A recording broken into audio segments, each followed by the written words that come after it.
இந்த பையன் மயக்கத்துல இருந்து கண்ணை முழிக்கிறான். கண்ணை முழிச்ச உடனே மேக்ஸ பார்த்து, ஆமா அந்த ஆள் ஏன் சட்டை போடாம இருக்கான்னு கேட்க, டேய் நீ கண்ணை முழிச்ச உடனே இதான் கேப்பியா அப்படின்னு மேக்ஸ் கேக்குறான். பென்னோட கையை கட்டி போட்டு வச்சிருக்காங்க. ஏன் தூங்காம முடிச்சிட்டு இருந்த அப்படின்னு லியா பொண்ணு கேட்க, தூக்கம் வரல, பாத்ரூம் போக எழுந்தேன் அப்படி இப்படின்னு அது இதுன்னு சமாளிக்க ட்ரை பண்றான். ஆனா அவளை ஏமாத்த முடியுமா?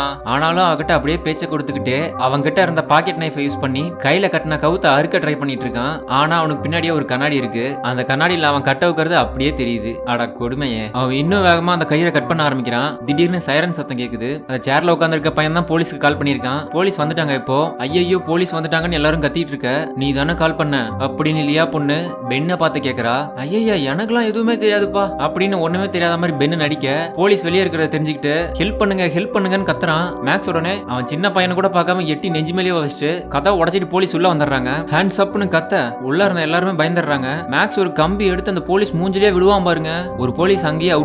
இதை பார்த்து அந்த மஞ்சள் ட்ரெஸ் போட்ட மஞ்ச பாப்பா கதறிட்டு இருக்க, தெரியாம அந்த போலீஸ் கையில இருந்த கன்னு ஃபயர் ஆகிருது. அது அந்த மஞ்ச பாப்பா மேல பட்டு பறந்து போய் செவுத்துல அடிச்சு விழுந்து செத்துடுறா. அந்த இன்னொரு போலீஸ் இருக்க, லியா பொண்ணு பின்னாடி இருந்து வந்து அவங்களையும் அறுத்து அந்த போலீஸோட கதையை முடிச்சு விட்டுறா. இந்த கேப்பை யூஸ் பண்ணி பென் அவனோட கட்டை அவுத்துட்டு காப்பாத்துங்கன்னு ஓடுறான். அவன் ஓடுறத பார்த்து அதுல இருந்து ஒருத்தன் துரத்திட்டு போக அவனை லைட்டா தாங்க தள்ளி விடுவான். அங்க இருந்த ஒரு பொம்மை கார்ல கால் வலிக்கி மேல இருந்து கீழே விழுந்து செத்து போயிடுறான். அவ்வளவுதான். இப்ப ரெண்டாவது விக்கெட் போயிடுச்சு. ஃபர்ஸ்ட் அந்த மஞ்ச பாப்பா, இப்ப இவன் சரி ஜன்னல் வழியா நம்ம தப்பிச்சு போயிடலான்னு ஒரு போர்வை எடுத்து போட்டு இறங்க ட்ரை பண்றான். ஆனா சடனா மேக்ஸ் அவனை கண்டுபிடிச்சு அங்க வந்துடுறான். அதனால அந்த போர்வையை விட்டு அவன் மேல இருந்து பொத்துன்னு கீழே விழ, அடிபட்டு இருந்தாலும் எந்திரிச்சு ஸ்டோர் ரூமுக்கு போய் அங்க இருந்த ஒரு பெரிய பட்டாசு எடுத்துக்கிட்டு அண்டர் கிரவுண்ட்ல போய் ஒளிஞ்சுக்கிறான். இதுக்கு மேல படம் கொஞ்ச நேரம் இருட்டுல தான் போகும். ஏன்டா படத்தை இருட்டிலேயே தான் எடுப்பீங்களாடா?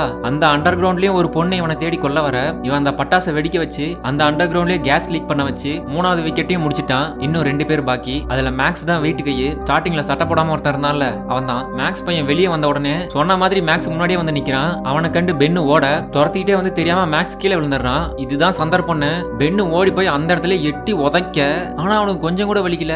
அவன் பாட்டுக்கு அசால்ட்டா எந்திரிச்சு வந்து அவன் கழுத்தை பிடிச்சு மேல தூக்குறான். விடுடா சொன்ன பயலேன்னு அவன் கத்த எப்படியோ தப்பிச்சு கீழே இறங்கி ஒரு மரத்து மேல போய் ஏறிக்கிறான். மறுபடியும் மேக்ஸும் மரத்து மேல ஏற, இதுக்கப்புறம் உங்களாலேயே கதையை கெஸ் பண்ண முடியும். வழக்கம் போல ஏதோ பண்ணி மேக்ஸ் கழுத்துல கயிறு கட்டுற மாதிரி பண்ணி சுருக்கு போட்டு அவனையும் முடிச்சு விட்டான். இப்ப 4 பேர் காலி. இப்ப அந்த லியா பொண்ணு மட்டும் தான் இருக்கா. அப்புறம் லியா பொண்ணு ஒரு கன் எடுத்துட்டு வர, பென் அவளோட புத்தகத்தை கையில எடுத்து வச்சுக்கிறான். நீ என் கிட்ட வந்த இந்த புக்கை கொளுத்திருவன்னு பிளாக்மெயில் பண்ண. அவளும் பொறுமையாகிடுறா. எதுக்கு இந்த மாதிரி ரத்தத்தெல்லாம் எடுக்கிறீங்கன்னு அவன் கேட்க, இன்னசென்ட் பசங்களோட ரத்தத்தை எடுத்து அதை கலந்து அந்த புக்ல ஊத்துனா நம்ம நினைச்சதெல்லாம் நடக்கும் அப்படின்னு முட்டாத்தனமா ஒரு முட்டாள் கதையை சொல்லிட்டு இருக்கா. அட போடின்னு அந்த புக்ல அவன் தீய வச்சு தூக்கி போட்டு வீட்டுக்கு வெளியே ஓடி போய் ஒரு கார் எடுத்துட்டு வேகமா வந்து அவன் மேலே ஏத்தி முடிச்சு விட்டுறான். படத்தோட கடைசியில தான் தெரியுது இந்த பையன் அவங்க கிட்ட மாட்டல, அவங்க தான் இந்த பையன் கிட்ட மாட்டி எல்லாரோட சோழியவும் முடிச்சு விட்டான்.